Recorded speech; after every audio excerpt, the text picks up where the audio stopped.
All right, we are live. I don't know why I'm pumped, Javier. The Kings just lost, but put some rock and roll, hip hop slash Artlist. Shout out to Artlist music to get us pumped up because this may be a depressing show, y'all. But how's everybody doing? Javi, I got Javi on the other side. He may not be smiling the way he does when the Kings win, but at least he showed up, and that's what matters, man. No tanking. How you doing, man? To be honest, Leo, first thing I want to open the show with is rest in peace to Dante Wright. Tragically lost in a very tumultuous time in this place we call the United States land, the free home of the brave. Yep. I want to make sure I brought light to that. I Absolutely. just hate to see these, unfortunate, irrational, and more than unjust homicides of people of color like me and you, Leo. But other than that, it's just the same old. And I'm gonna stay true to what I said last Monday. This team is not there.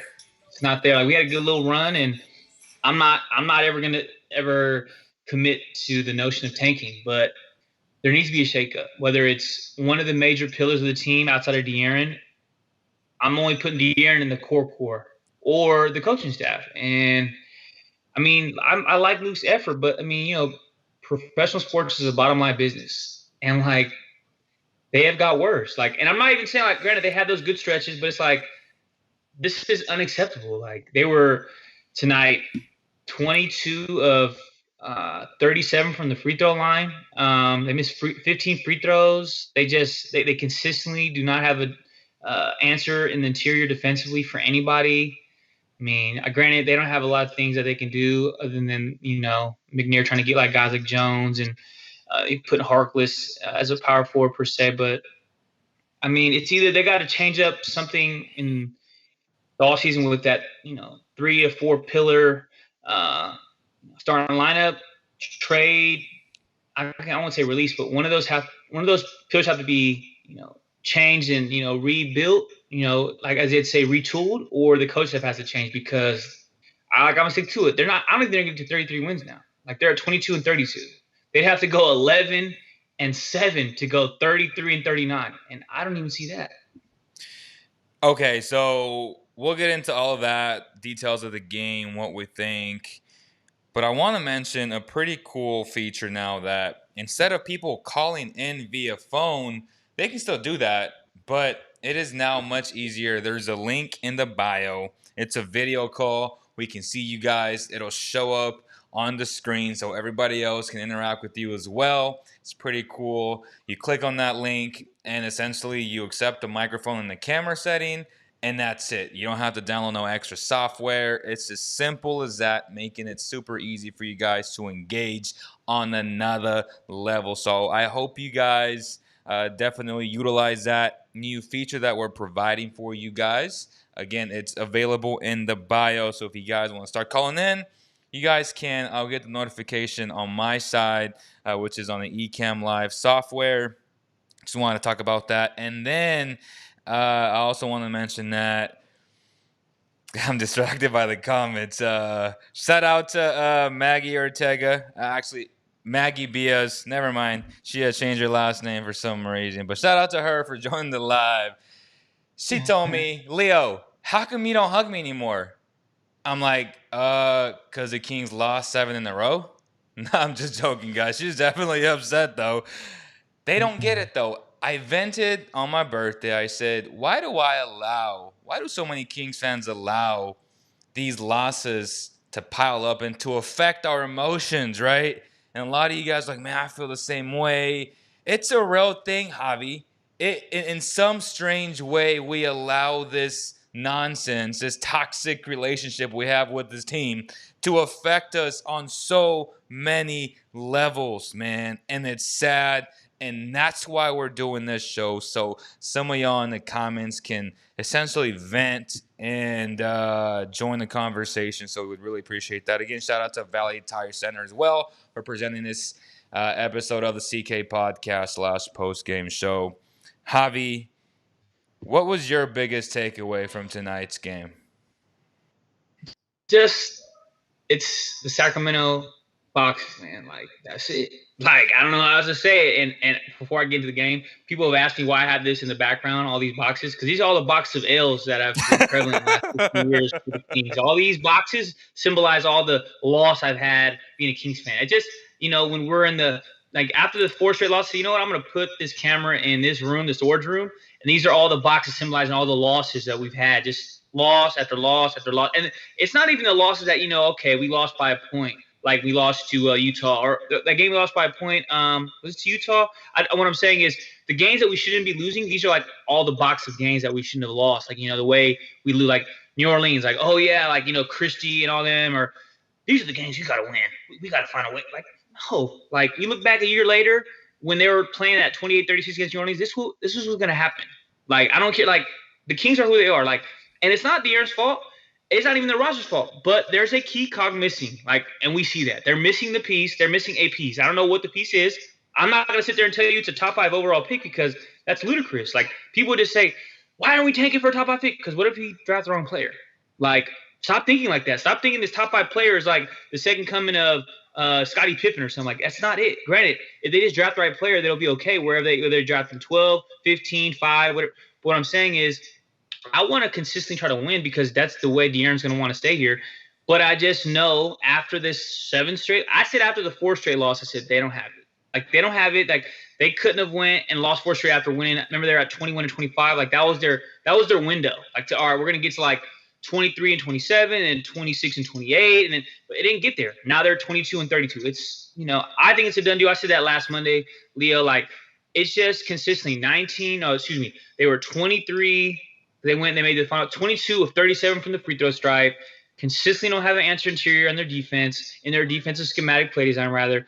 De'Aaron Fox is the only answer offensively. You see why people are like Buddy Hield. Buddy Hield creates space for De'Aaron, whether he's hitting or not. He didn't play tonight. They had no space. And how bad were they from 3 tonight? I don't care that Buddy's had a down year. He has. But they were 1 for 15 from 3 in the first half. Like, that's not all Buddy's save, like, or Buddy's saving, like, in regards to, like, what he can bring with his grace and what he adds his versatility. Because, he can save some things, he can do some things, but he can't go ahead and make 14 missed threes that they did. But regardless, those threes that were being missed by others, he would have made 30% of them, which we wouldn't have been down, 48-68 or 48-65. I just kind of, sometimes, like, during the game, and I'm like, oh, my God, like, what am I watching? But again, and I told Leo this last Monday with Ty. I said, we're missing a piece. I don't know if it's like an additional piece. I don't know if we need to substitute Barnes, Bagley, Holmes for somebody else. But I'm at the notion of like we're just missing that one piece. And I'm not saying it's like a lot. I'm not saying it's huge. I feel like it's minimal, but to significant enough to where we need it. Like the bench is okay. It's like, we're going to get it when we need it, but it's not always going to be there. But we just need that like extra like because we don't have the because De'Aaron is the only like when we don't have it going, De'Aaron's the one that's pushing us to get us where we need to get offensively and even sometimes offensively. But when he's not doing his thing, and even tonight he went for 45, 43, and we still lost by 7. Like, I mean, I'm like, I don't know what else to say. Like Harrison has played horrible since moving to the 4. 100%. Like Bagley's not playing. And Holmes got hurt. You guys see his versatility now. I hope you guys see how important he is to our team. Like, Damian Jones is a cool little player, but he's Damian Jones. He's on his 5th team in 5 seasons for a reason. Okay. Buddy Hield. Hate on Buddy Hield all you want. We had the worst 3-point percentage we've had in any contest all season, and Halliburton is still a rookie. So that's simple, and I'm glad you mentioned Buddy Hield because that was literally the next segment of the show, which is why we came to a new layout with the new transition. I hope you guys are liking the new level of production for the CK podcast. I know one of y'all mentioned it right now, so shout out to you. It was ARL Lopeman #1. Love all these overlays, Leo. That's right. So this new segment is the Buddy Hield segment. I love it because on the Cowbell Kingdom platform, we have so many people who love to use Buddy as a scapegoat, right? And there's always that one player every single year. For a lot of years, it was Willie, that were like part of the starting five per se. I would say this year it's Buddy and Luke Walton, 1A and 1B. They're like right there, right? People would love to hate on them for a lot of reasons. And some of those reasons are warranted. Both of those individuals have weaknesses.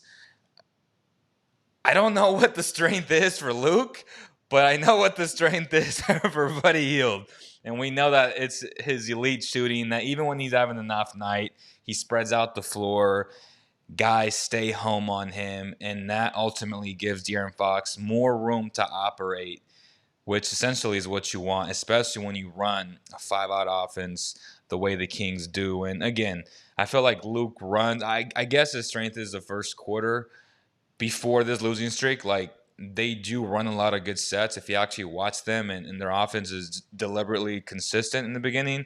But then it's the second quarter when the bench comes in, how it falls off. And today, it was no different. The Kings are in the game until the 3:30-ish mark of the first quarter. De'Aaron sat down for the first time. Tyrese came back. Delon was in there. And you would think, okay, this team has substantially so many new playmakers, but for some reason, it's still a one possession and out offense, which is really concerning because at some point you have to point the finger and say, okay, playmaker Delon, playmaker Tyrese, what is the issue here? Why is this team running one play and that is all they're getting? There is no secondary, no third action. Their weak side action is garbage, as always. So that to me is very, very concerning. And we can get into the defense a little bit later, but my God, they switch everything. They switch so easily. That's such a huge reason why they get beat so badly on the defensive end, man. And a lot of it is on Coach Rex, who, again, that dude blew that 3-1 lead to the Nuggets last year. There is no secret to why. And I'm watching it every single night. I'm like, this guy is so indecisive. How many times have we not seen his team have these late surges? And we were like, why didn't you do this earlier when you could have, won the game? And they continue to show signs down the stretch when the game really is out of reach or out of hand. And it's just a little bit too late. Those are the indecisive decisions that have cost the Kings a lot of games, the lack of adjustments, not knowing what to do, man. And yes, a lot of it is on the players because they're the ones that are playing. They're the ones that are either executing or not. But the lack of ball movement, now when De'Aaron Fox isn't there to essentially save this team, is so concerning to me. And tonight, y'all saw with nobody healed, and I'm glad he didn't play because I've been dreadfully trying to just see this just to say, and this is petty, I told you so. Because this guy, yes, he takes a lot of bad shots, but just his presence alone creates so much room for De'Aaron. And unfortunately, it didn't pan out. I don't think the Kings would have failed down 20 plus 23 points if Buddy had played in the first half. It just seemed like they were out of sync. Maybe it's because they haven't played without Buddy for a long time. This dude had like 272 straight games of consistency. And again, that's a great thing. Availability, as Javi says, is always the best ability. So shout out to Buddy for that. Again, I'm not saying he's the perfect player. He definitely takes a lot of bad shots. There are times when I want to tear my head off as well because I know that if he steps in one or two more steps, because they're playing him so tight, it's a simple step into the lane, jump stop into your shot, which is beautiful. We all can agree on that. Nobody can disagree and tell me that he can't shoot the ball. And if you do, you're just ridiculous. But there's a lot of things that he can do fundamentally from an IQ standpoint. But even with all those things, the guy has no conscience. And tonight, when you needed him the most, when you needed a guy who just could either when you were losing you a game, this is where you miss a guy like that. And yes, he can lose you a game. He can outshoot you out of a game, but he can also shoot you into the game. And he was missed a lot tonight. Anything that stood out to you from what I just said, Javi? Yeah, it's just quite simple. Like, De'Aaron has 43 in 39 minutes with 6 assists and 6 rebounds at this time, and you look at people that say Buddy Hield is a asset that they should have dispersed with because he's not worth the pay. Well, at the end of the day, like De'Aaron Fox putting that toll on his, plate per se to have to consistently do that. That's a Buddy Hield getting 5 to 10 more shots that De'Aaron had to put on himself. That onus is wearing on De'Aaron, and obviously we're giving him 196 million. Yeah, we were asking him to do that with the contract he's been given, rightfully so. But again, the space that De'Aaron has to create on his own is not having to be created when Buddy Hield's on the court, playing on the perimeter and shooting lights out from distance, because he creates the defensive schematic play design in such to where they have to play the perimeter true and honest, because they know he can win you a game, he can lose you a game, but I know this, he's going to shoot that ball with confidence 200% of the time. Yep. And, like, that's what you want in every player you have. You can't look at me and tell me all the Kings players on the perimeter shoot with Buddy Hield confidence. Like, and that's just a fact. And, like, I'm a Buddy Hield fan. I'm not as big as a fan as I was when he played for Jaeger, because he used him the right way. And whether you want to say wrong, right, or different, he has been the same player then, but he's still the same shooter. Like, he was a different player then, but he's still the same shooter. Yeah, statistically, he's, became less effective, I think, again, because of the way he's utilized now in this scheme, the 5 out, the way that Jaeger used him compared to Luke using him now. And obviously, I think it's going to cost Luke his job, not with the way he's handled Buddy, but the way they've overall been used in the totality of this two-year stretch, because at the end of the day, they're underachieving. Like, I don't care. They're not a bad basketball team. They have good basketball players, but they're not achieving to the talent they have on this roster. And it's not even about Buddy Hield per se missing the game. It's about him on the court should not drastically change the offense the way it's perceived. They were what? It was 31-19 at the end of the first quarter. Like, you're telling me that De'Aaron has to score every single bucket for them to get to 20? Like, 20 points in the NBA is like 10 points really in all actuality to them, because, like, they're NBA players. Like, De'Aaron Fox should not have to carry the whole basketball team on his back for them to get to the 30-point mark. Like, I remember one thing Harrison told us back when they lost at had that 9-game losing streak. It's not about how we play offensively. It's how many quarters can we hold our team under 30 points. When the Kings are running and the Kings have to have De'Aaron do it all by himself, if they don't have a bucket made by him, there's so much transition flow from the opposing team. It puts so much wear on them to not give up 30, because they're constantly playing from behind. When Buddy Hield's there, De'Aaron has a free range motion to do whatever he wants, whether he wants to kick out, whether he wants to go to the cup, shoot, pull up on a dime, and shoot back that, that 15-footer he has, even that 12-footer from right outside the key, kick behind him to Buddy. But again, that shouldn't be the only way they score. And people are so quick to say Buddy Hield's a problem. No, that you see how it unravels when Buddy plays. But again, even with that being said, the drop-off should not be that, because I love Buddy Hield, but he's not an all-star player. But with him not playing, the Kings look whereas if they're looking at 15 missed free throws. We're not defending him. Look, real quick. It may seem like you and I are on like this pro Buddy train. What we're saying essentially is this team needs an elite shooter next to an elite driver. To me, De'Aaron now is becoming an elite scorer who can score on all three levels. Yes, he missed a lot of free throws. Hypothetically, if he had missed just 2 of those free throws, it would have been down like 2 points at one point in the fourth quarter. I get that. But De'Aaron has proven that he can score on all 3 levels this season. And when you have that type of guy who can score on all 3 levels, you need a running mate like Buddy Hield, who is an elite shooter and who has no conscience, meaning he has supreme confidence. Even if he misses 7 shots in a row, guess what? Teams have to respect him, and I hate to hamper and harper on this, but it's true. No other guy on this team has that type of confidence, and this team badly needs it. If, say, it's a Buddy Hield, a Joe Harris, a Duncan Robinson, you need those type of shooters next to a guy like De'Aaron Fox.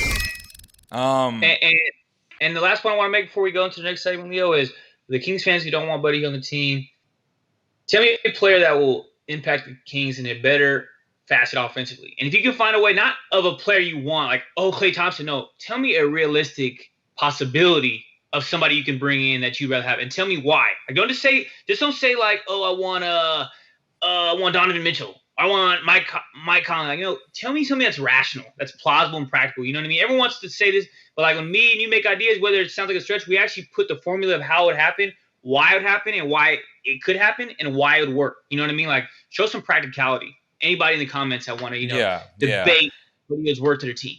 Kevin DeLosso says the Kings need to find Fox an all-star partner ASAP. Both Javi and I have been huge advocates of that, trying to get Bradley Beal, finding a way to get and risk and mortgage your future for all intents and purposes. But a lot of people are against it, and some people don't think it'll ever happen.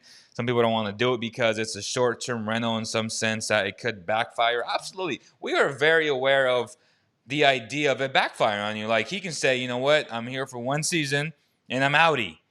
And we're okay with that because at the end of the day, it gives you a chance to be legitimate a top six team in the West. In my like, if you put Bradley Beal in this version of De'Aaron Fox, who I think is a better version than prime John Wall, and no, that's not blasphemous. And I get it. Like, yes, he took his team to the playoffs, but yet again, that was in the Eastern Conference, which is a little bit different. Let's just say that.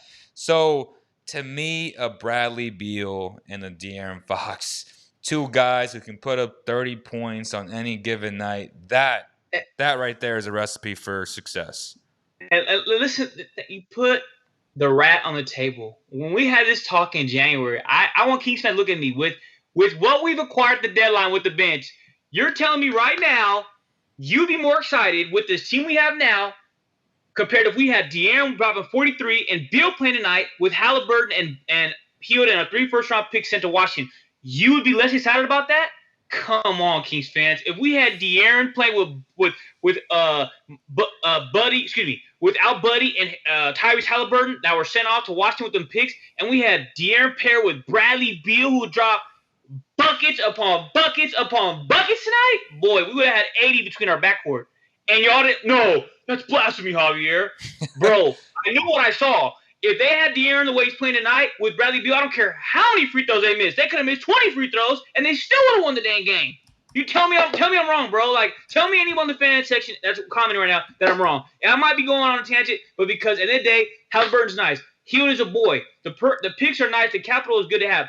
But Bradley Beal is a star in this league, bro, and that's what De'Aaron needs. And I said that in January, and I'm going to say that in April. On April 12, 2021, if they had Bradley Beal, they wouldn't be 22 and 32. They'd be 27 and 27, playing for the 7th seed in the Western Conference. Save the tape. All right, so we want people to join the conversation right now. Please, we'd love to interact with you guys. You guys can now just click that link in the bio. It's right there under where it says click here. It's the guest eCam Live. And you should be able to come on and you will now be a part of the conversation on the screen, which is pretty neat. So click on that ASAP so we can get you guys in right now. So whoever wants to call in, just click that link ASAP. Bass says, Javier, I challenge that. Bradley Beal isn't the solutions. Okay, Bass, we want you to come on and explain yourself. Like we want you to come on and explain yourself. Whoever just wants to join and just talk, that's what we encourage. Like, we're not going to, make you feel bad if we don't agree with you. Everybody has different. I'm not going to hang up on you or make fun of you. Yeah. We're going to talk to you like objective, sports talk analysts. I want to talk and analyze a game like, anybody with a compassionate sense of basketball acumen has. And currently, just so that fan knows, in 35 minutes this year, Bradley Beal's averaging 31 points, 5 rebounds, and 5 assists on 48% from the field. Just FYI for anybody out there listening. Again, Bradley Beal's averaging 31 points, 48.5% from the field, 5 rebounds, 5 assists in 35 minutes played in the 2020-2021 NBA season. If the last commenter said he's not the solution to the answer, then who is? And what is and why is Bradley Beal not? Because those numbers sound invaluable to a backcourt. If De'Aaron's averaging 24 and he's averaging 31, that means they're averaging 55 combined points just from the two players alone. Click the link, y'all. Click the link. Click the link. The link is literally in the bio. Yes, let's argue, man. You don't have to show your face, Bass, but that's how we're doing now. All you got to do is just click the link. It's the same as dialing the number, man. So Y'all got to get used to it now. I have 249 hours of interview time. So that's what I paid for. Got to get the money's worth. Click the link. Echem. It's guest.echemlive 8582 whatever. Like the link is right there. This man had 34 tonight. This man, Bradley Beal, had 34 points, 3 rebounds, 5 assists in 37 minutes against the Jazz tonight. Come on, bro. Come on. If he had 34 with us tonight, him and De'Aaron would have went for 77. Come on, bro. Relax. In the bio. The link is in the bio, bro. I've been saying it for 1,000 times. The link's in the bio. Well, while we wait, let's just talk about the next topic, and let's get into what's going to happen in the next. What are we at? We're at 60. We're at what, 56 games or 16 so what left? What people are afraid of, again, it's not Bradley Beal. I feel like most of them are opposed to the idea that he would be a 1-year rental, right? Like, that's pretty scary to think about. Okay, but again, we trade for him. Obviously, McNair's not calling the Wizards and saying, hey, Bradley, your agent and us have discussed this transaction. Are you going to come for 1 year? No, he's going to say, okay, how much do you want? What I got to write on the check, and how many years do you want it for? They're not going to trade for him and say, yeah, man, well, hopefully you stay with us after the next spring. No, McNair's not an idiot. I mean, look what he did at the deadline. Like, he got Corey Joseph killed us on a revenge tour. He did 24 points. Okay, whatever, touche.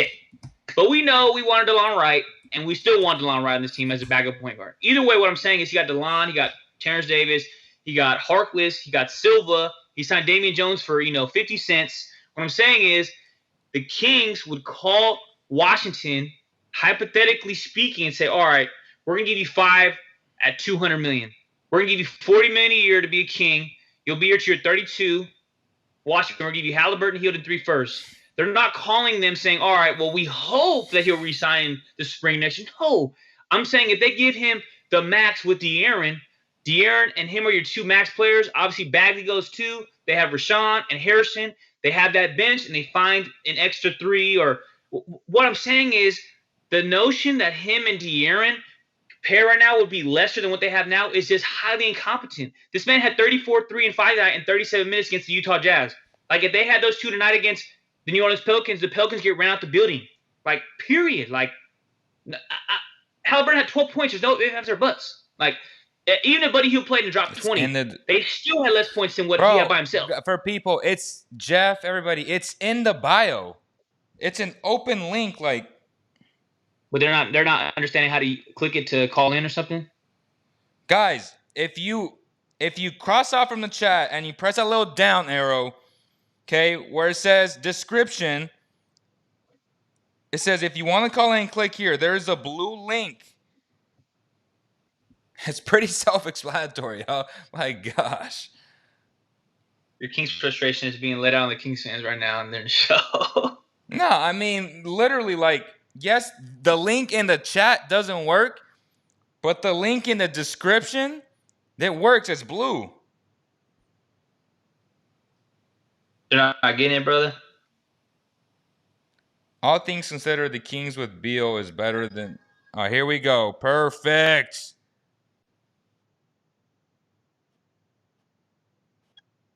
Let me see.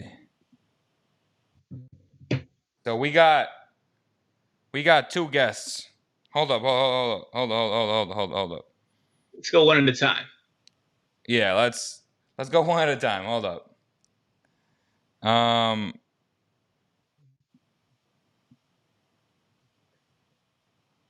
Add left.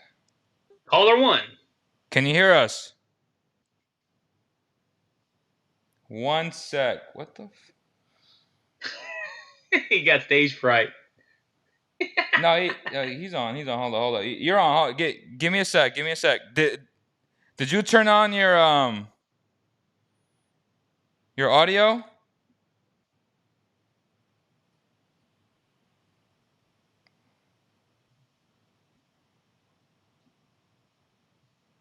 Let me see.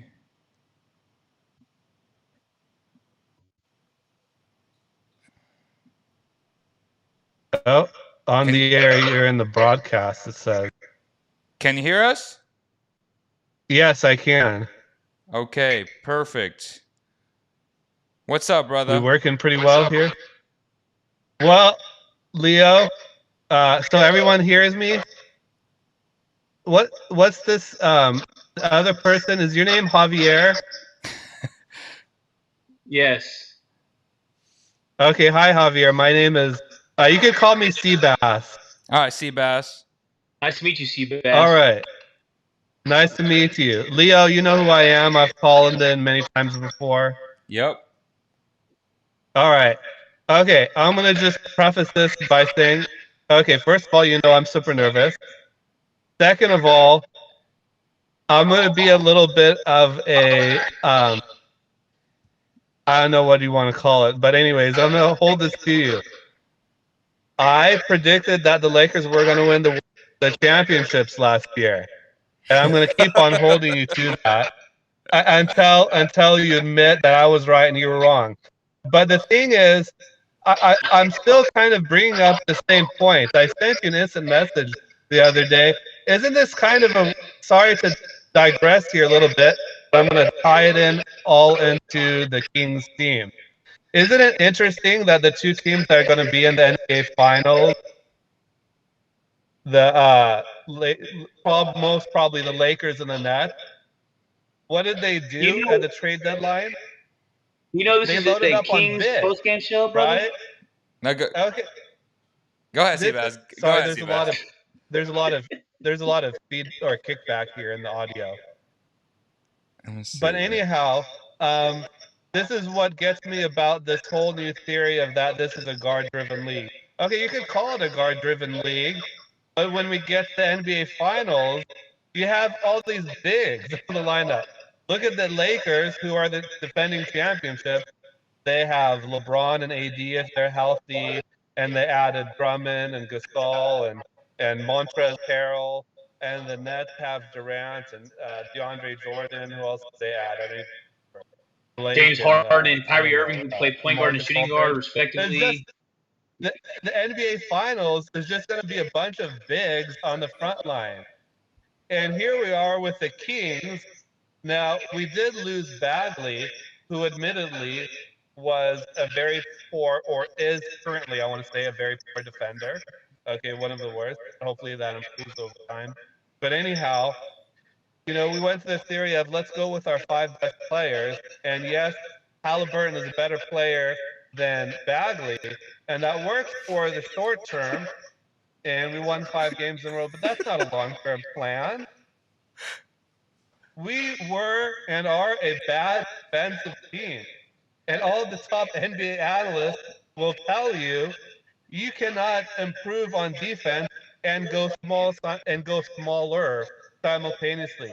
Those two things do not go hand in hand. That's just a simple truth, and we could argue that all day.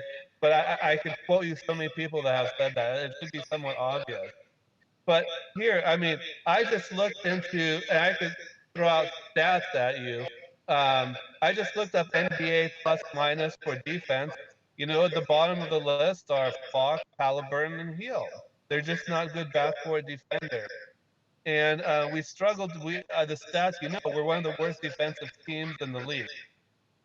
But here's the problem with the Kings. I'm not looking at just today's game. And yes, what you said, maybe if we had Bradley Beal, we could have won. There's a lot of ifs, ands, we could have won. But when you look, I want to look at the bigger picture. When you look at the bigger picture, you can see that the Kings are just too small and too soft. We have okay, Rashawn Holmes, he is great. He is awesome. We should sign him, but he's closer to a 6'8" power forward than he is a 6'10" less-than center. Okay. No, he's not. And this is what happens. No, he's This is not. the problem with the Kings. When we don't have the starting center, you're just making things up now. Everybody no, he's gets not. shifted. He's not closer to 6'8". He's 6'11". Like, speak the truth if you're gonna get your time on the air. No. I'm getting that from the combine. The actual what combine? What combine? The draft combine was 5 years ago when he drafted? What are you talking about, man? Like, Rashawn Holmes is a solidified center in this league. Not 6'8". You play small forward, he plays center. He's 6'11", bro. Like, okay. I don't know where you're going with all this, but I mean, don't defame or shame he's Rashawn not- Holmes' name for your argument. It he's doesn't make not- any sense. Let's have some he's true, not. transparent knowledge here, okay? Not some made Sure. up blasphemy you're talking right now, okay? Okay, let's research this and come back to it. He's listed as He's not 6'10", 6'8". but in the measurements he was 6'8" without the shoes and 6'9" with Oh shoes. my But god. anyways, Okay, well LeBron James is more 6'7" of with the a shoes true- off, okay? Does that make a difference? Okay, okay. But the thing is, we don't really have that starting, what I would say a solid 7-foot center. Everybody got shifted a position.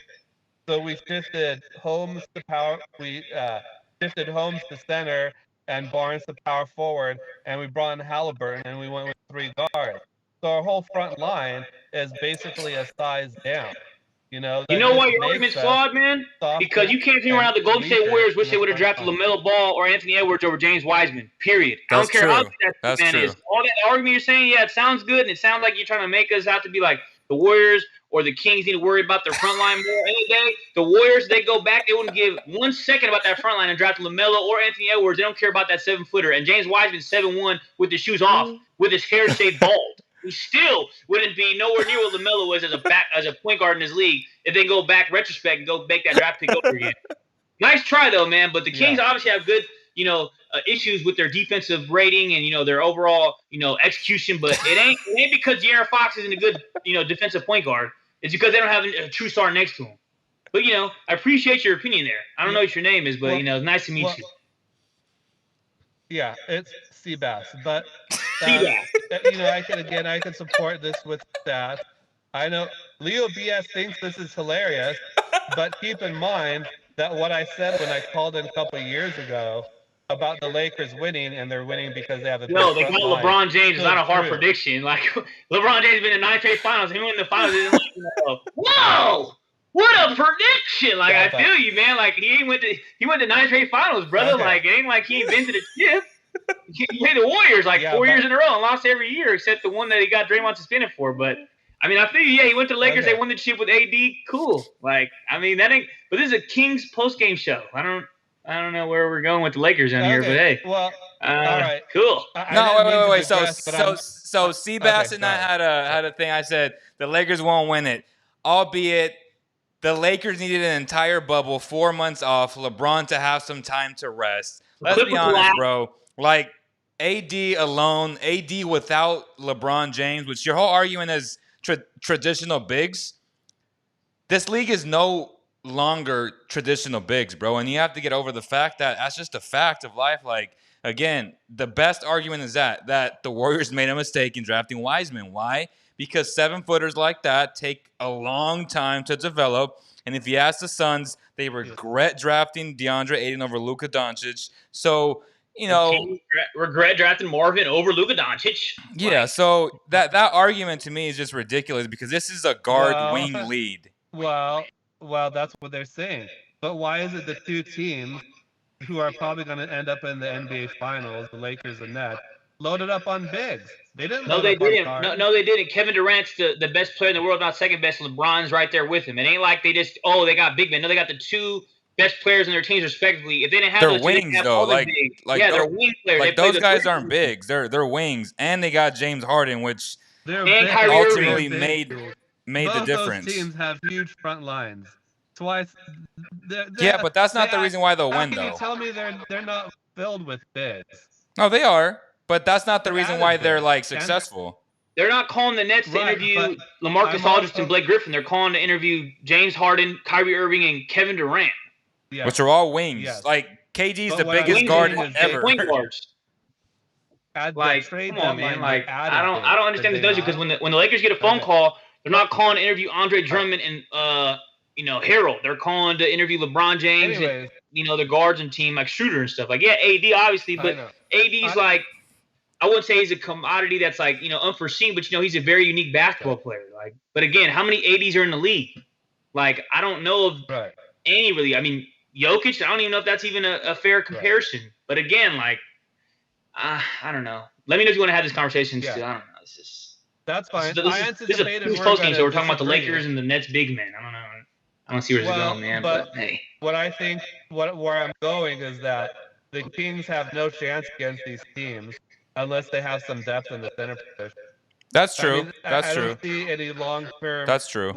anything going along until they get some 7-footers. I would prefer to have Rashawn Holmes move to power forward and Barnes back to small forward, but Who's I your do center? agree, though. we're Hey, gonna hold up. disagree on this. I do agree with you in the sense that this team is very soft, Seabass, for sure. Like, this team is very soft. Soft and small. Ask him what center he wants. What center do you want? That's not a bad idea. Moving Rashawn to the 4. Who do you want to center, though, Sebastian? Your idea of getting Plumlee, would have improved the team, no doubt. But whomever, But whomever, like that's too generic. Who would you prefer to plug and play at center if we move Rashawn to the 4, Harrison to the 3? I want to know to see if that actually would work in our lineup right now. Name the center you want. Just don't say Mason Plumlee if you really don't believe that. Who do you want? Okay, Plumlee was Leo's idea, and I said that's a decent idea. I'm fine with that because I think what the Kings need is defense and rebounding. So answer me this then, Sebastian. Mason Plumlee with Rashawn, Harrison, Halliburton, and De'Aaron Fox would be better than De'Aaron Fox, Bradley Beal, Harrison Barnes, Rashawn Holmes, and whether it's Mo Harkless or whoever else. Like, you're telling me that team would be better with Bradley Beal not on the roster compared to Mason Plumlee? You can say that with a straight face? No. That's very hypothetical. I mean, because you said that Bradley Beal is not what they need. They need a big man. Well, I'm saying if they had Mason Plumlee with Rashawn, Harrison, Halliburton, and De'Aaron, they had De'Aaron, Bradley Beal, let's put Harkless to the 3, and then you had Harris to the 4, Rashawn to 5, that team would be less than the team I named previous with Mason Plumlee at center? No. I'm not saying yes or no to that. But no, you're not being honest with yourself, and you know it. Okay. Well, okay. This whole Bradley Beal thing is very hypothetical. I mean, so is Mason Plumlee. I don't think we're getting it. No, wait. So would you make that? Wait. So wait, Seabass. So would you make that deal though? Yes. Tyrese, Buddy, and 3 first-round picks, and Bagley for Bradley Beal and Bertans. The problem with that is I really like Tyrese. He's cheap for 4 years, and we get Bradley Beal for a year. I mean, there's some other, logistical issues. What if you get Bradley Beal for the next 4 years? 5 years. What? What if you get Beal for the next 4 years? Do you make that trade? Yeah, and we'd have to pay. Yeah, but we get into logistics with money and stuff like that. Would we have to pay Bradley Beal $40 million a year? Sure, 40. And Fox is like sure. 30, 35 mil? Sure. Do you want to start player or not? No, that Fox at 30 to 35 mil and Bradley Beal at 40 mil, at 75 mil, and we don't even have, there's some issues there. Okay, hold on, Sebastian. Let me ask you this then. No, but it's a yes or no. It's, do you make that deal if you know Bradley Beal is staying for the long haul? You want to answer the question? I would have to. I would have to think about it a little, but there's money. Oh my goodness! There's a money. You want airtime you to think about the question. We're right because in your heart of hearts. With De'Aaron, Bradley Beal, Harrison, Bertans, Rashawn Holmes, with Darrell Wright, Terrence Davis, Harkless, Silva, and Damian Jones, or wherever else you have on that bench for those 2 final big spots, Hassan Whiteside is a better team than Mason Plumlee and Halliburton with Fox, Barnes, and Holmes, man. Like, you can't sit there and argue that. That's just facts. Big facts, as Leo would say. Big facts. Here's the thing, though. It's very hypothetical. And unfortunately, the real situation that we're dealing with is that we still need to offer Holmes a contract. And if we offer him what people are estimating about $15 million a year, you've seen a lot of stat in the chat room saying we don't have much after that, unless we release the Hield contract. But at Fox at 28 mil and Hield and Barnes, and then we want to offer Holmes 15 mil. We're getting there. I mean, you could do the math. What I'm saying with the deal with Bradley Beal, brother, is that they let go of Marvin, they let go of Buddy, they let go of Halliburton. Right there, between those 3 right there is excess of like $43 million. Like there is. That's a $43 million cap. You take those three and you take back Bradley Beal. It's not like they're gonna have to pay Bradley and still have all them contracts still under their cap. Like they're not gonna be responsible for those salary cap numbers. Those figures will be gone in Washington. Like, yeah, you have to pay to win in this league, man. Like you can't be good and not pay players. Like you have to play your top premium players. And Bradley Beal is a star player. Rashawn Holmes is a premium piece on this team. I just see that as a very hypothetical trade. I don't see. Well, we're all speaking hypotheticals right now, man. You talking about Mason Plumlee? Like that's not hypothetical. Like who said Detroit wants to trade Mason Plumlee to us for a bag of raisins? Like we're not getting him for nothing. What I do see as realistic is that we do need to save money to sign Holmes, who's going to be a $15 million a year. We've all said somewhere thereabouts, and then we're going to have to add some talent. We're going to have to add some bigs. We're going to need some money for that. So No doubt. Hey, Seabass, brother. Hey, man, I think the best point was that you said that this team was soft and undersized, which they are. Yeah, but they are. But can I say something on that too? Go ahead. I think Fox, Hield, Halliburton-ish, maybe sometimes Barnes are kind of soft. The Kings today outplayed the Pelicans the middle of the third quarter and afterwards. And I honestly thought these new guys brought toughness and grit on the defensive end that we don't usually see. And now, of course, New York, they did turn over the ball, but I'd also give the Kings credit for, they're picking and pecking and getting deflections and things like that. So we did see some better defense middle of the third quarter and afterwards. But we don't usually see with, those other typical starters with Fox, Neal, stuff like that. All right, Seabass, appreciate you calling in, bro. Yep. All right, take care. All righty. Seabass, though.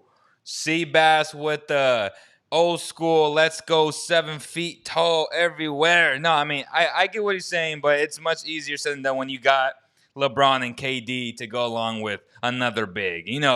Let's just call it the way it is. If you have LeBron James at 6'8", 6'9", whatever you want to call him, right? At that point, it's semantics. Like, he's the best player in the world. He is a point guard, essentially. Durant's like the biggest guard ever in the sense because he has all guard skills. So I get where he was going, but to just say, well, they won because they were big, no. It's not because they were big. It's because they had LeBron James. Let's make a new rule here, whether you agree to it or not. You can like and root for other teams, but this is the Kings post-game show. I don't want to hear about the Nets. I do. I do. I know, but that's for like a post-game or a podcast rather about like open battles because like I know they're the two best teams in the NBA, but like the Kings' problems are nowhere near worrying about those teams. We're not even in that atmosphere. Like that stratosphere is like so many miles away. We're like we're at the bottom of the dirt, and they're all the way in the sky with the stars. Like let's just find our way up out the ground. Like I don't want to worry about LeBron and AD and all that. Bert Jerk says, Javier, respect your dad's opinion.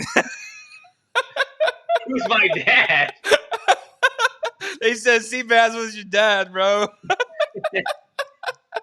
I hear you. Hey, this is what happens when the Kings lose 7 straight. We're all out of sync. We're all out of whack, man. We're all here talking about different teams. Hey, that's fun. Seabass is unique, man. I ain't gonna lie. He had that thought out for real. Hey, let's take more calls. Make sure you hit that like or dislike, man. There's anywhere from 20 to 35 people. You also hit the like or dislike. All right. ED is joining. Let's go. All right. ED plus. Yo. Can you see us? Yeah, I can see you. All right, brother. How you doing? What's up, Ed? Or is it ED? I'm driving to work right now. I'm in Seoul. But, hey, let me get this over with. Yes, I would accept that. I would definitely take Bradley Beal. That's a no-brainer first. Yeah. That's right. But my big thing is Luke. That's right. I mean, it's obviously that he's lost this team, and we really need somebody that's a leader, that's pushing these guys and holding them accountable.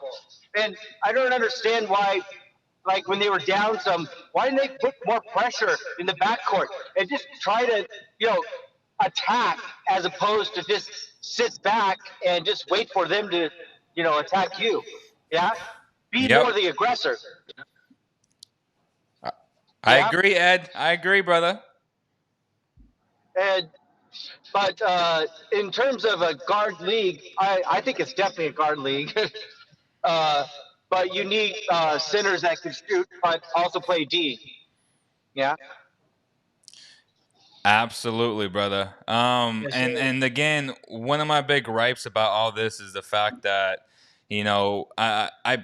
I said this. I said Luke, he now has enough talent to not make any more excuses for the man, because when you have a Kojo off your bench, I do feel bad for you as a basketball coach, because you're very limited in terms of options. But now you got DeLon Wright, a TD who is supposed to be a good scorer, a lengthy average defender in Mo Harkless, a hustler in Silva, who has yet to play. And man, I just ultimately think that Luke just has to be better. They definitely have more talent. There's no doubt about that. It just, what is Luke doing? I don't understand. Thank you, Ed. What is he doing? Like that's exactly how did the team get better talent when Yeager was here? Yeah. They played better without these talented players. Now they put in places that have put positions on not just the bench rotation, but Harrison Barnes is a clear upgrade of what they had when they had Iman Shumpert and Justin Jackson, and they played significantly worse since replacing Dave Yeager. And that's what I've been saying since 2019. The team has not got worse with better talent. That's a coaching flaw. The thing with Dave Yeager is he held players accountable. Yeah? And he tried to develop them, that first year of Fox, and then for Bagley, yeah. He brought them in like incrementally, yeah? But what was he trying to do? He was trying to put them in good situations where they could, gain confidence and learn from their mistakes. Hey, I'm a teacher. That's how you do it. You teach the game. Yeah? Yes. And what you're speaking is facts, man, because at the end of the day, the way he brought their game along when he had George Hill and Zach Randolph, he didn't force Vince Carter, he didn't force the air into this, be throwing the fire. The way he said, hey, Marvin, we know you're the number 2 overall pick, but you're going to earn these playing time, this playing time, these minutes. This game is not something that we're going to give you like everybody else is giving you these minutes and this playing time without earning that. This is a game of men. And Marvin didn't like him for that, and the players were mad at Dave Yeager, whatever, they didn't like it. And I don't care about none of that. Yeah, there got coaches that I played, I played 4 years of college football, and I had coaches I hated. They got the most out of me, though, because they pushed me to my threshold and got the most out of my potential because they made me work for it. And I got the most out of my ability because of the way they pushed me.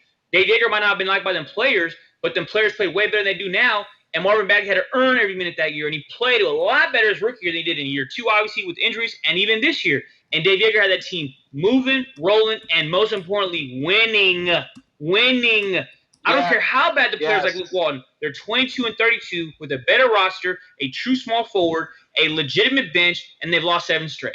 I appreciate you knowing what you're talking about, ED, with the Kings, because you pay attention. It's valuable, man. We have phone calls, people coming in. They don't even watch the games, and they don't even know the history the last 2, 3, 4, 5 years. I appreciate you actually following along, man. It means a lot. Yeah, my friend's a Raptors fan, and we got Davis, and he said that he fell out of, the rotation because, the coach, I forget the name, but he demands defense. If you're not playing defense, you're not on the floor. If you make a mistake, hey, you're benched, yeah? So he was watching Buddy, we were watching a game together when the Raptors and the Kings were playing, and he's like, Buddy would be benched immediately if he was on the Raptors, if he made a few mistakes. And I'm not just knocking on Buddy, but I'm just saying, like, hey, you need to hold players accountable and go, hey, this is not working. You're not following the system. You're not playing in the defensive scheme. Yeah? Hey, Javier, stop dissing your father. Draw the line. Yeah? What are you talking about? Sebastian, I thought you guys not even on there anymore. What do you mean? we got some haters on here. I hear you. I played sports myself. Yeah, my coach would get in my fucking face and say, "Hey, what the hell are you doing, Ed?" Yeah. I'm like, "Okay, coach." Yeah. Hey, but if that's the case, if Buddy would get benched, so would De'Aaron, so would everybody else, because everybody gets beat on the perimeter easily too. But sometimes if you have to draw a line and just send a message, I mean, maybe you got to do it. I mean, it's obviously not happening now. I mean, how else do you send a message to them? I don't know. You can bench your box? Hey, they said Seabass versus Javier main event at 12 p.m. Well, I'm not saying. I'm saying sit. On the air, bro. This must be the King's Herald over there talking to you in the comments. It's not working, yeah. Oh man, hey, Ed, man. We love interacting with people, man, because when the Kings lose 7 in a row, we need some type of light at the end of the tunnel, man. And we're in this together. Like we're suffering together. Yeah, it's just hard to be a Kings fan. It is. That's the best way to put it. I just want them to win, but I'm just lost. I have no idea why they're just in this same perpetual downward spiral. These comments are so funny. What'd they say? Oh my god. Hey, Ed, appreciate you calling in, brother. Thank you so much. Yep. Be good. Be good, man. We appreciate Ed. Again, click the link in the bio and join the conversation, man. It's been fun. We've had 2 callers using the new interaction link. Hey, Javi, I'm like posting all the main event WrestleMania, Javi versus Seabass. I mean, hey, respect your father. My dad's Javier Sr. I don't know what you mean, but I mean, it sounds funny. It sounds funny. Hey, Baz, I'm not laughing at you. I'm laughing at the comments, bro. It's crazy. Tell them people to call in. All the main event makers, call in the show. What's happening? Call in the show. I haven't watched back through, but has anyone addressed the Buddy Hield comment to Halliburton about don't give me the media answer about being okay coming off the bench? Buddy, a problem. Bro, I can testify and look you in the eye and tell you that's not that was a lie that Tyrese said that in that story, but that Buddy Hield doesn't care whether if he comes off the bench or not. He wants to win, but he wants a role. Like, he wants a defined role. Last year, where a lot of people thought he was a problem, it wasn't because he was coming off the bench. He was playing great basketball coming off the bench. The problem was that he wasn't playing in the fourth quarter. Like, Luke would tell him, and this is factual. Luke would say, hey, buddy, you're one of the best players, to his face. So when you tell a player that, and then your actions are different than what you're telling him, like by not playing him, then he's going to be upset, confused, and then that's where issues start, right? That's where internal problems start. So if you're not being very clear, like, he could have been like, hey, man, this is what I want you to do. If you don't do this, I'm going to bench you, blah, blah, blah. So when you tell somebody you're one of the best players, but yet you don't play them in key moments, it's common sense. It comes off of being disingenuous, period. Period. Like, if you've ever played athletics, like if you've ever been part of an organized team, that's not the way to go about things. And that's where... If you just be honest with them. If you're going to say something like that, you're not going to say you're one of the best players on your team, but you're getting benched, and you're not playing in the fourth quarter, and you get limited minutes. It doesn't have any correlation to the truth. And Buddy wasn't the only guy, too. So, other people who are no longer on this team, which I've spoke before, that was said. So guys like Bielitsa, same issues. There were issues where Luke just, wouldn't say things. And that's where a lot of the disconnect, a lot of the miscommunication comes with player and coach when you're not straight up. Or, like, look, you only believe with what you're told, right? So that's what I was told. So, but it makes sense by seeing the body language, by seeing how certain guys react. And I feel like this year, Buddy has tried his hardest to be a professional. He obviously hears the noise. He sees all the hate on social media. He tried to like as many Sixer comments as possible to try and get out because he wasn't comfortable coming back to a coach who, in a sense, had him in the doghouse. Let's be honest. But now they've kind of worked things out to some degree. They've kept it professional. Now I think he's second in minutes or first in minutes. So there's been a huge drastic change. One, because he's trying harder on defense, which has also affected his offense, right? But you can't force guys to be guys who they're not at the end of the day. Like, you have to put your players in the best situations to succeed. That's a fact. And that's what good coaches do. I think Gentry's definitely been a main cog of that because he had a lot of success with, not so much with, he only had him for half a year in New Orleans, but I think he's trying to tell Luke, I was going to use him and envision him as this type of player with us in New Orleans. We pulled the trigger on getting, Boogie Cousins because of who he was at that time in 2017. We need to use him this way because we drafted him 6th overall at University of Oklahoma. We've seen him as a very, very key part of what we're going to do in New Orleans with the future, we had with Anthony Davis back then, et cetera, with the other key pillars of that franchise back then. He puts him on his assistant coaching line and, his number one assistant. They have conversations that are prevalent to Buddy Hield's proficiency and his productivity. It's very prompt and, punctual. Like, hey, if we're going to have him pay him all this money, we might as well use him the way that's best suit for him, but not just him, but for the team. Granted, Luke is the overall decision maker, but I feel like that's why it's benefited Buddy Hield. He hasn't had the best year, but again, Buddy Hield's a vital part to this team, and it showed tonight. I don't care. Nobody says if I had my say, I would make the deal for Bradley Beal. But I'm saying Buddy Hield's play is not a reflection of Luke Walton. I feel like it's more a reflection of Alvin Gentry learning how to incorporate his say and his overall assessment of how to have him utilized correctly because of how they're using him in New Orleans when he first got to the Pelicans in 2016. But again, even so, Bradley Beal and Buddy Hield, or whoever may be at shooting guard, is still, in my estimation, would not be used correctly in Luke Walton's scheme because Luke Walton is just not a head coach in a winning organization, in my estimation. I don't have nothing against Luke Walton, but the team has got better with their overall roster and has got worse in the win-loss column, and that's just a fact. All right, so we want you guys to call in right now. What should we talk about next? Because I feel like that article that Sam Amick broke today about Tyrese having a great conversation, etc., that was one of the topics, right, with Buddy Hield, which I just addressed. I'm not saying Tyrese didn't say that. Obviously, he did because he was quoted. But how do you word it, though? Can you repeat that? I'm saying, how did he word it, like, in Amick's words? Yeah, because there's a lot of times where Buddy is a joker.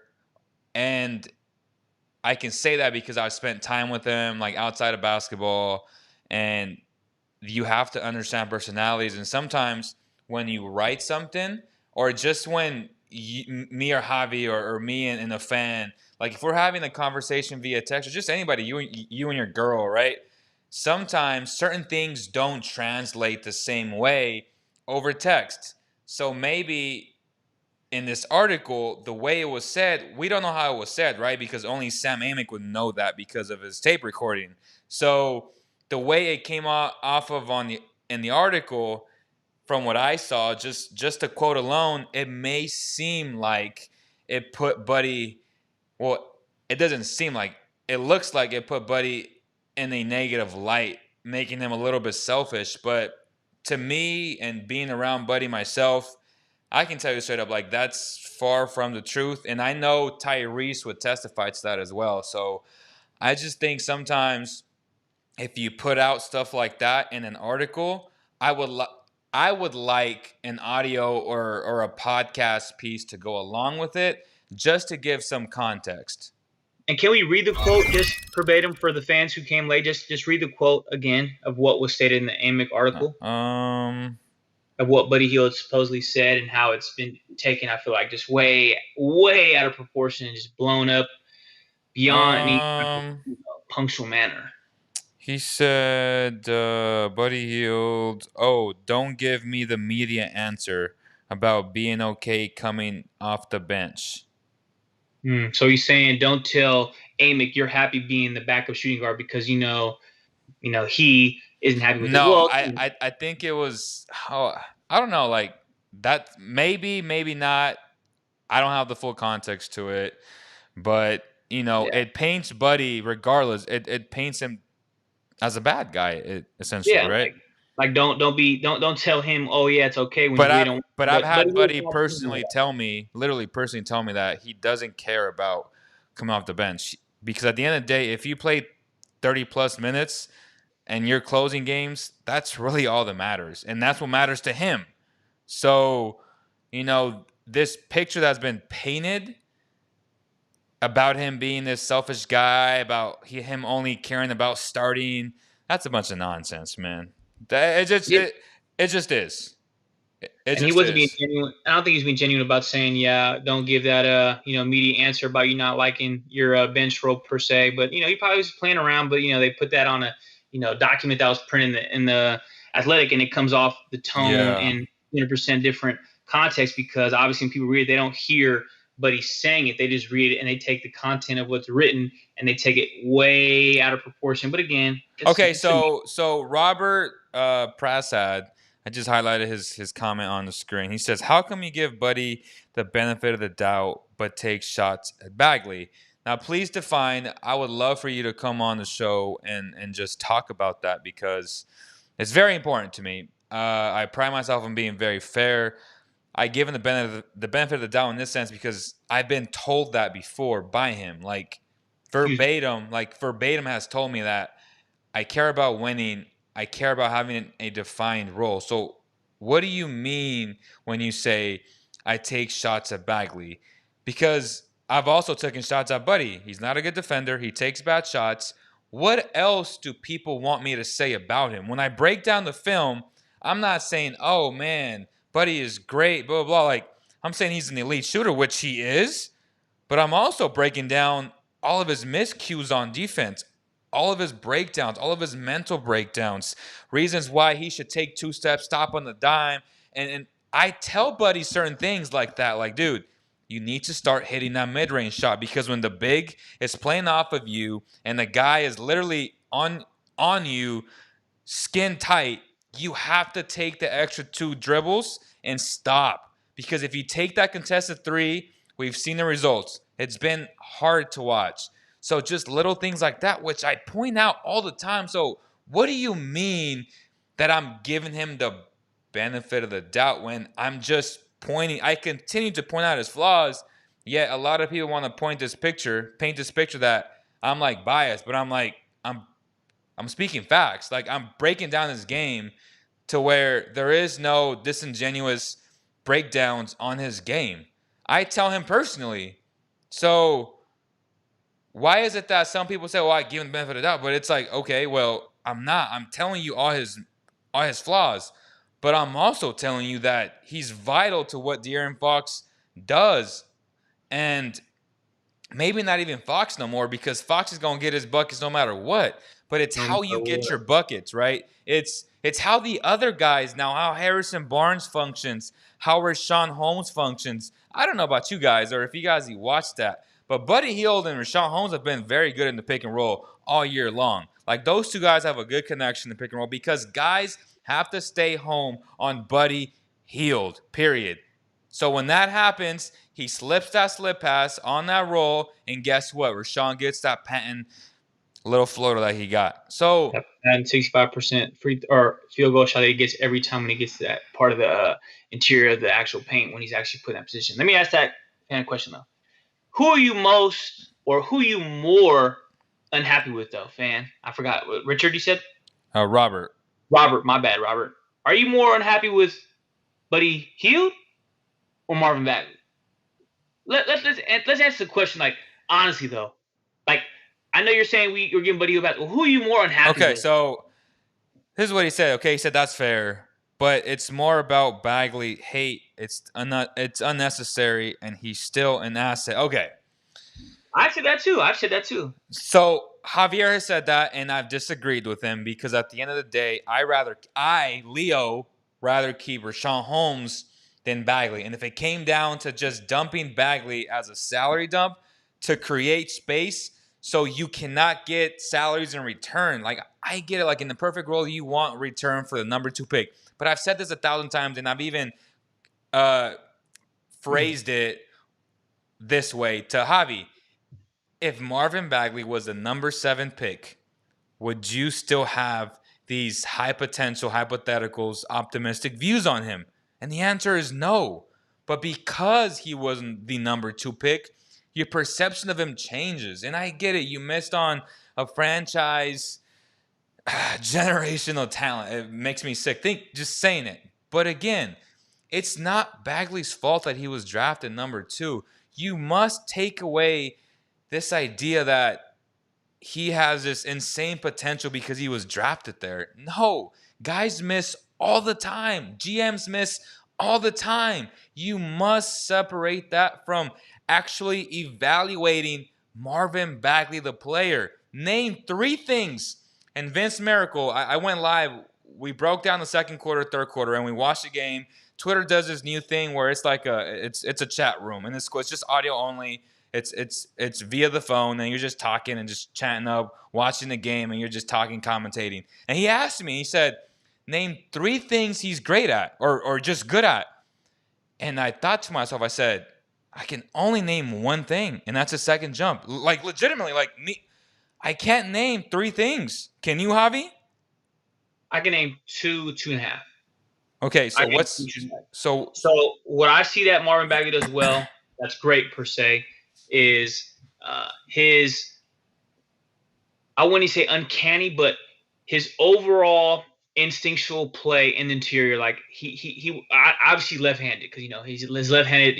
His hook and the way he can just consistently get an interior shot more times than not.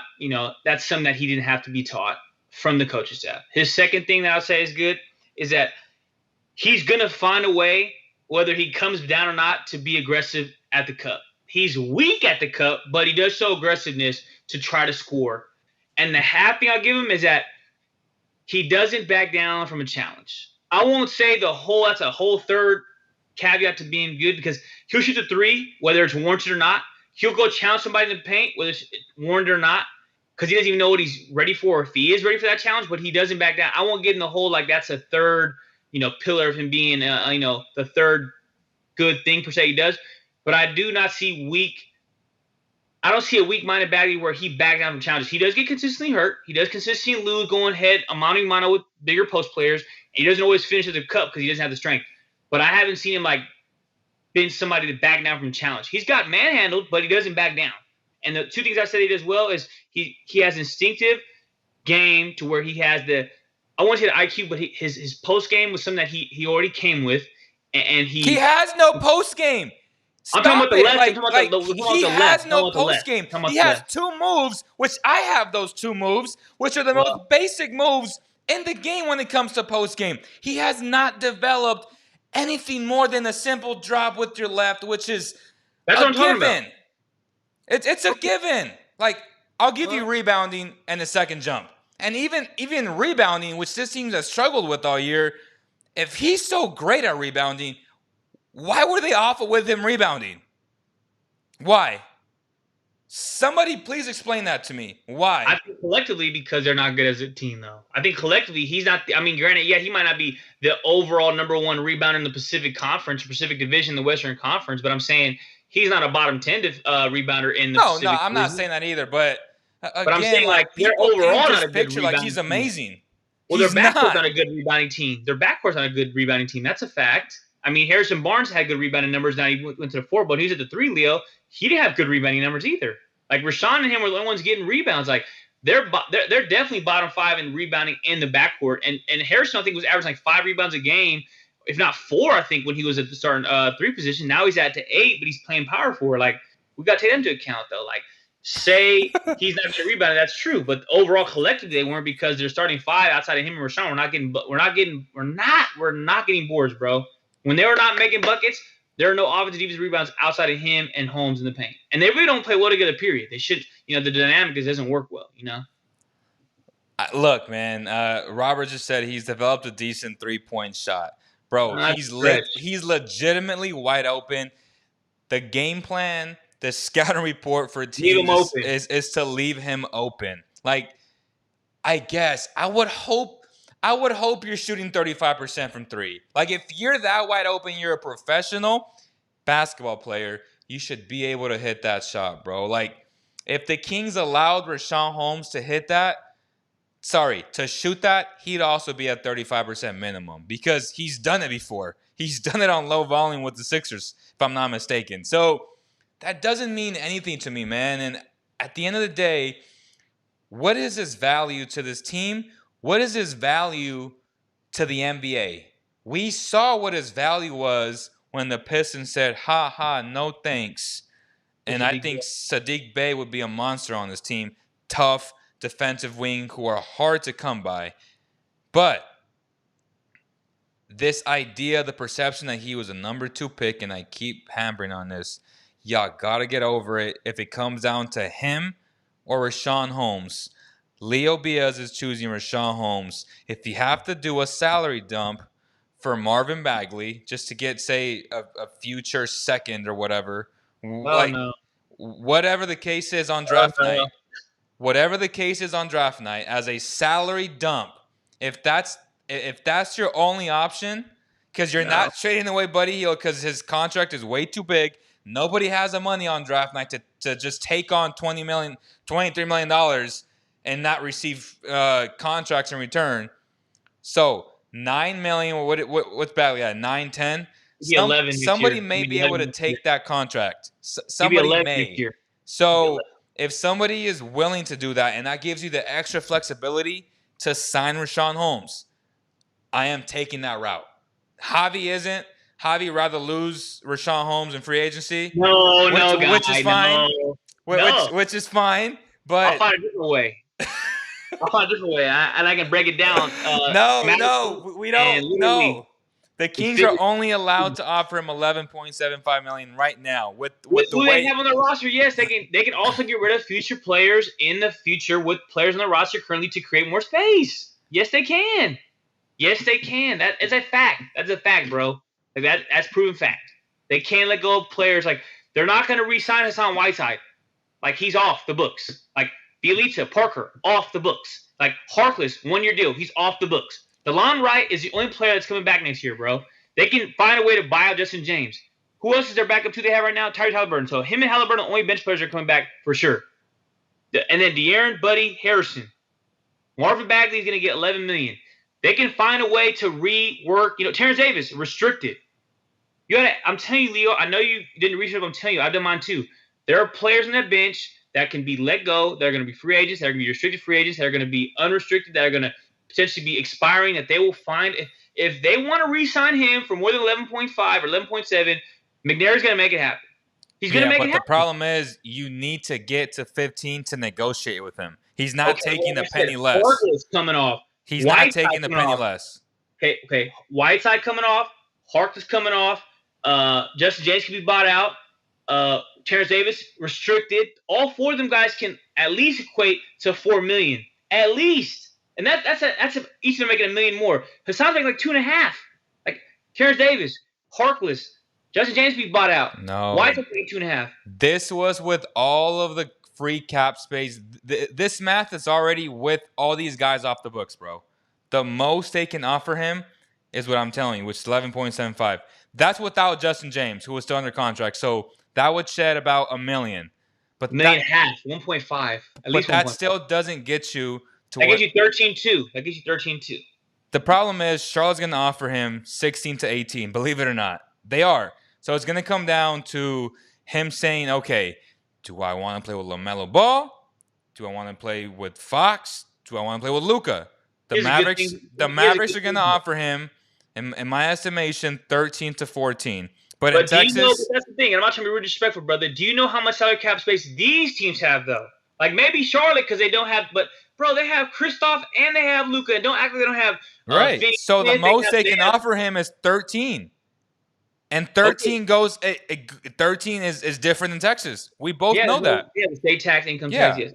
So it's going to come down to where he wants to play. Then probably it's going to come down. That's really what it's going to come down to. But obviously, money helps, right? So if the Kings are able to offer him more, which again, it's going to be very difficult to do it because of the timelines of how things are set. So first is a draft, then it's free agency. Nobody really has money. And again, you have to trade players. Like, yes, would you rather trade Buddy? Sure. But teams are not able to just take in $23 million just out of the blue. And that's what people have to understand. Somebody said Siakam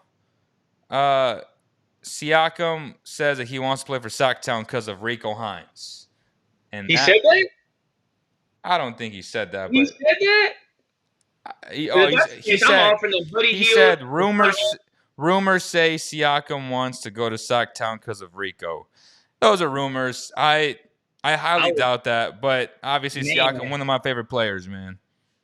I mean, we could use Siakam. How old is he? 25? 23? How old is Siakam? Is he young? 24, yeah. Man, but I'm saying, end of the day, I hear what you're saying, brother. End of the day, with everything going on, though, if they want to sign him, I just see McNair is not going to let him walk for nothing. If they let Bogdan and Rashawn walk for not a soul, not a basketball player, then he needs to be fired. Like you don't let go Bogdanovich. Okay, we're trying to get flat salary cap flexibility. That's how we got That's how we acquired these bench players at the deadline, getting DeLon Wrights of the world and Terrence Davises and Mo Harkless and Silva and Damian Jones. Okay, that's all understandable this time. That's why Bogdanovich's not resigned. But if you let go Rashawn Holmes without getting nothing, if they let him go, they're going to do a sign and trade. I think that's the only way Rashawn Holmes leaves is if they sign and trade him because they can't find an agreement. They're like, all right, we'll trade you Charlotte. We'll get Monk back or something. Something of that ilk, or they'll trade him to Dallas and they'll get back, Hardaway, or just, they'll get something back. I don't know if it'll be an equal conversation, but they're not going to let him walk without getting a piece back. And I might not be happy with it, but I just don't see McNair saying, all right, Rashawn, we're not going to give you 16, so see you later. They're not going to bogey him. I don't see because Bogdanovich was at a premium of where they had Buddy as a starting shooting guard already. They don't have a starting center on this roster. So they let him walk for nothing. I just don't see. I know what you're saying. Like, they can't offer, but if they're going to let him walk, they're just not going to let him go without getting something back to, get a future piece or a piece to flip in the future to get a center or whatever it may be, because McNair makes moves, man. And I'm not saying he's made all the right moves, but he's trying. And he's not trying to lose. He's not trying to tank. He's not trying to be like a King's Herald and, tank. He don't think like that. He does not think to lose. And I don't think he's going to let Rashawn leave. That's a loss. That's a compound loss. That's a franchise loss. That's a roster turnover loss. That's like we want to go into the cellar loss because we will literally be playing with no bigs. Okay, so let me ask you again. If it came down to losing him for nothing or just dumping Bagley, what do you do? But that word dumping is I'm not dumping Bagley. I'm going to trade Bagley for something that I'm going to get some value back. I'm not dumping Marvin Bagley for second round pick. I'm not doing it. I will find So you rather let Holmes walk? No. Which one? No. I'm just asking you which one, A or B. I would rather trade Rashawn Holmes for a good value and keep Marvin than let go of Marvin for a second round pick and keeping Rashawn. Yes, I would rather do that. Yes, I would, because I love Rashawn. But the Kings are still 22 and 32. And I'm going to keep a 21-year-old, 22-year-old prospect and get back a no. Javi's part of the team tanking. He's part of the team tanking. I'm the last thing from it. All the man. Oh my gosh, this guy Javier doesn't want anything about real, transparent basketball knowledge about how they build a good franchise. I say it like this: you keep the prospect and you get a good piece back for Holmes if it came down to losing Bagley for a second round pick. Yeah, I want to keep Rashawn Holmes, but if I can get, let's say your man Sebastian wants Mason Plumlee and Sadiq Bey, and we give them Rashawn and Bud. Just something of that cap. Just whatever. How the money might not work, whatever. I'm just saying, I would be willing to do something like that. I would, because I see the value in. We're not winning with Rashawn right now, paying him that money in 2021. Why not change something and just slightly change the pendulum and tinker something and see, can they be better? And I'm not saying you're wrong. I'm saying I'm not just going to give up on him just yet. I'm just not ready to give up on him just yet. That's just me. He's in year 3, and really he's in year 2. Because he ain't played it all year in year 2. You sound like all the Bagley lovers. Well, I'm not a Bagley lover. I just know what's worth something. Hey, I'm very good with my finance. I don't just want to let money go because I'm not happy with what I'm seeing. Like, I'm just not gonna flip that page. Like, all right, see you, Marvin. Because what in 3 years Marvin Bagley's an all-star, and we're like, bro, we could have had him. Now, granted, if he doesn't ball this year, he knows what happens next. Marvin knows if he doesn't ball in year 4, he knows no one's giving him no money. Like, think about that, bro. If he don't ball in year 4, he's not getting the extension that we all think he wants. If he doesn't make it happen, he knows the max ain't coming. So why don't you put the ball in his court? Say, all right, Marvin, you want to do all this flabbergasting, all this lip locking, all this talking, all this other yip yapping and jaw jacking you do with your dad on Twitter? Go ball, man. Make it happen. Make me pay you the max. And if not, hey, man, it's been real.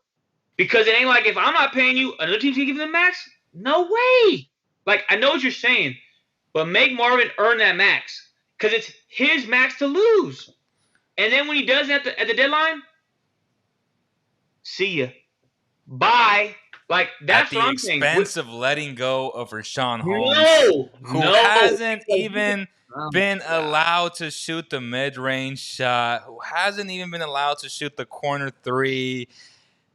You're going to let go of the heart and soul of the team for a guy who can't stay healthy, a guy who has one post move, for a guy who has no right hand. That's tough. That's a tough. Say that. That's a tough pill to swallow, man. I didn't say that, man. I said find a way to keep him, and if you got to find a way to get rid of Bagley at the deadline because he hasn't earned that max in year 4, then you dump him. But you don't dump for a second-round pick in December 2021. That's what you don't do. You do if it opens up $9 to $10 million. You got to find a way to rearrange a contract, set some more salary, but I don't feel like McNair's in the position. I think if McNair was going to do that, he would have already let go of Bagley. I think he would have already done it. Think about it, though.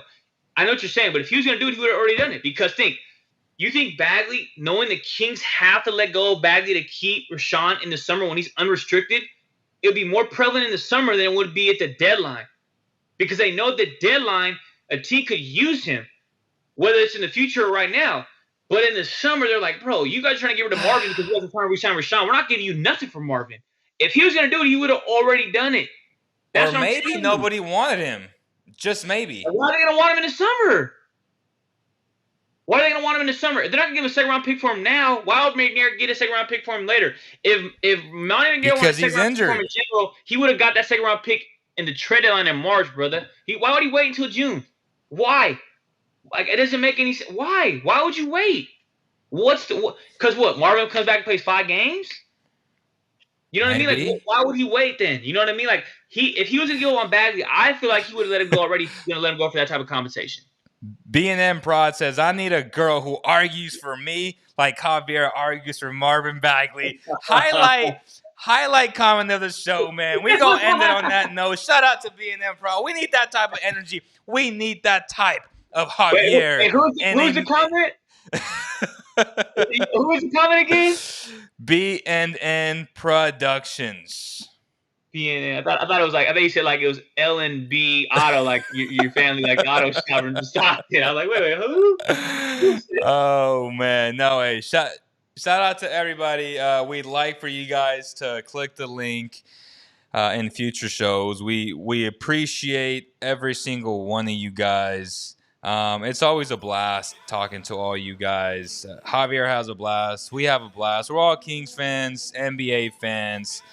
Just hoping that this team someday reaches at least a level of competence, a level of competitiveness, a level that we can all say we're proud to be Kings fans. Because we're all proud to be Sacramento proud. But are we proud to be Kings fans right now? It's tough. It's tough. But any final thoughts, Javi? Just everybody who came late during the show, just understand why this scene has been for the last 2 shows, my background, because these are all the unorthodox, unexplained, and most importantly, very misunderstood losses over the years in Kings country. All these boxes are just all the losses just weighing on us and weighing on me, and just, you know, the guided steps of how the game. Oh no! I was about to end it on a good note, man. But Robert, my man, you said Leo would have kept Monte Ellis instead of Curry. Are you saying? No. I don't want to even insinuate that. He's a Sacramento Warriors fan, huh? He's from Sacramento. He's a Warriors fan, huh? I don't even want to insinuate that you're saying that Marvin Bagley is Stephen Curry and that Monte Ellis is Rashawn Holmes. Like, that to me is the ultimate disrespect. But you know what? I'm gonna act like I didn't hear that. Tell him to call on the show next time we have a show. We play on Wednesday, right? Yeah, and we might have a show tomorrow. I'm not sure, but hey, I'm gonna act like I didn't hear that. I'm gonna go back and highlight. The comment of the show if I can find it. I need a girl who argues for me like Javier argues for Marvin Bagley. That's gonna do it, y'all. I appreciate y'all. And on behalf of the entire CK family, thank you guys. Don't forget to hit the like or dislike. It helps us out a lot. Thank you guys so much, man. We appreciate you, and we'll see you on the next one.